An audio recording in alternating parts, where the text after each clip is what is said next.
നമുക്ക് ഇന്നൊരു ദോശ ചുടാം. എങ്ങനെയാണെന്ന് നോക്കാം. നമുക്കൊരു കല്ല് അമ്മ എടുത്തു വെച്ചിട്ടുണ്ട്. സ്റ്റവ് നമുക്കൊന്ന് കത്തിക്കാം.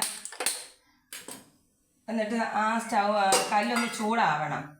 ചൂടായി കഴിഞ്ഞിട്ട് നമുക്ക് ഇതൊന്ന് അതിനകത്ത് എണ്ണ തൂക്കാം.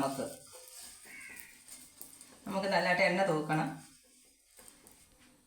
എന്നിട്ട് ആ എണ്ണ ഒന്ന് ചൂടായിട്ട് മാവ് ഇതുപോലെ കുറച്ച് മാവുണ്ട്. അത് മാവ് ഉപ്പൊക്കെ ഇട്ട് കലക്കി റെഡിയാക്കി വെച്ചേക്കുന്നതാണ്. കല്ലിലോട്ട് കോരി ഒഴിക്കാം. ഇങ്ങനെ കനം കുറച്ച് പരത്തിയെടുക്കണം. കല്ല് ചുടുന്ന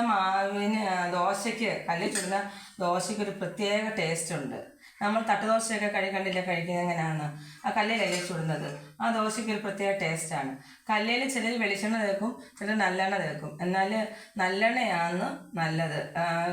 അത് നമുക്ക് ദോശയായാലും അത് അപ്പോൾ ഇളകുന്നതിന് നമുക്ക് നല്ലെണ്ണയാണ് എപ്പോഴും നല്ലത്. നമുക്ക് ഈ ദോശ ഒന്ന് തിരിച്ചിടാം.